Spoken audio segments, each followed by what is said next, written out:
Tonight's story is The Pea Blossom by Hans Christian. Are you in bed? You better be in bed. There were once 5 peas in one shell. They were green, the shell was green, and so they believed that the whole world must be green also, which was a very natural conclusion. The shell grew and the peas grew. They accommodated themselves into their position and sat all in a row. The sun shone without and warmed the shell, and the rain made it clear and transparent. It was mild and agreeable in broad daylight, and dark at night, as it generally is. And the peas, as they sat there, grew bigger and bigger, and more thoughtful as they mused, for they felt there must be something else for them to do. "Are we to sit here forever?" asked one. "Shall we not become hard by sitting so long? It seems to be there must be something outside, and I feel sure for it." And as the weeks passed by, the peas became yellow, and the shell became yellow. "All the world is turning yellow, I suppose," said they, and perhaps they were right. Suddenly they felt a pull at the shell. It was torn off and held in human hands, then slipped into a pocket of a jacket in company with other full pods. "We shall soon be open," said one, just what they all wanted. "I should like to know which one will travel the furthest," said the smallest of the 5. "We shall soon see." "What is to happen will happen," said the largest pod. Crack went the shell as it burst, and the 5 peas rolled out into the bright sunshine. There they laid in a child's hand. A little boy was holding them tightly, and said they were fine peas for his pea shooter, and immediately he put one in and shot it out. "Now I'm flying out into the wide world," he said. "Catch me if you can," and he was gone in a moment. "I," said the second, "intend to fly straight into the sun. That is a shell that lets itself be seen, and it will suit me exactly," and he went away. "We will go to sleep wherever we find ourselves," said the 2 next. "We shall still be rolling onwards," and they did certainly fall on the floor and roll about before they got into the pea shooter. But they were put in for all that. "We shall go farther than all the others," said they. "What is to happen will happen," exclaimed the last, as he was shot out of the pea shooter, and as he spoke he flew up against an old board under the garret window, and fell into a little crevice, which was almost filled with moss and soft earth.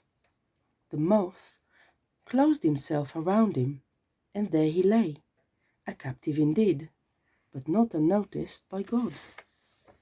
"What is to happen will happen," said he to himself.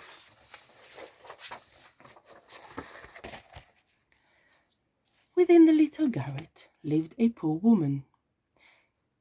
She went out to clean stove, chop wood into small pieces, and perform such like hard work, for she was strong and industrious.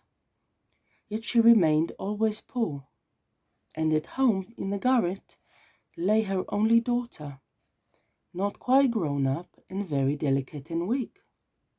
For a whole year she had kept in her bed, and it seems as if she could neither live nor die. "She is going to her little sister," said the woman. "I had but 2 children, and it was not an easy thing to support both of them. But the good God helped me in my work, and took one of them to himself and provided for her. Now I would gladly keep the other that was left to me, but I suppose they are not to be separated, and my sick girl will very soon go to her sister." But the sick girl still remains where she was. Quietly and patiently she lay all the day long, while her mother was away from home at her work. Spring came, and one morning The sun shone brightly through the little window and threw its rays over the floor of the room. Just as the mother was going to her work, the sick girl fixed her gaze on the lower pane of the window. "Mother," she exclaimed, "what can that little green thing be that peeps out in the window? It's moving in the wind." The mother stepped to the window and half opened it. "Oh," she said, "there is an actually little pea which has taken root and is putting out its green leaves. How could it have gotten into this crack? Well, now, here's a little garden for you to amuse yourself with." So the bed of the sick girl was drawn nearer to the window so that she might see the budding plant, and the mother went back to work. "Mother, I believe I should get well," said the sick child in the evening. "The sun has shone in so brightly and warmly all day, and the little pea is thriving so well. I shall get on better too, and go out to the warm sunshine again." "God grant it," said the mother, but she did not believe it. Then she propped up with a little stick the green plant which has given her child such pleasant hopes of life, so that it might not be broken by the winds. She tied the piece of string to the window sill and to the upper part of the frame, so that the pea tender sill might twine around it when it shot up. And it did shoot up, indeed. It might almost be seen to grow from day to day.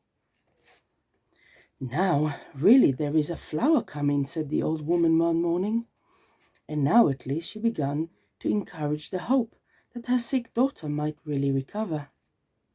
She remembered that for some time the child had spoken more cheerfully, and during the last few days had raised herself in bed in the morning to look with sparkling eyes at her little garden, which contained only one single pea plant. A week after, the invalid sat up for the first time a whole hour, feeling quite happy by the open window in the warm sunshine, while outside grew the little plant, and on it a pink pea blossom in full bloom. The little girl bent down and gently kissed the delicate leaves. The day was to her like a festival. It was a miracle that this pea has been planted, and made it grow and flourish to bring joy to you and hope to me, my blessed child," said the happy mother, and she smiled at the flower as if it had been an angel from above. But what became of the other peas? Why, the one who flew out into the world and said, "Catch me if you can," fell into a gutter on the roof of a house and ended his travel in the crop of a pigeon. The two lazy ones were carried quite far, for they were also eaten by pigeons, so they were at least of some use. But the fourth, who wanted to reach the sun, fell into a sink and lay there in the dirty waters for days and weeks until he had swelled to a great size. "I am getting beautifully fat," said the pea. "I expect I shall burst at last.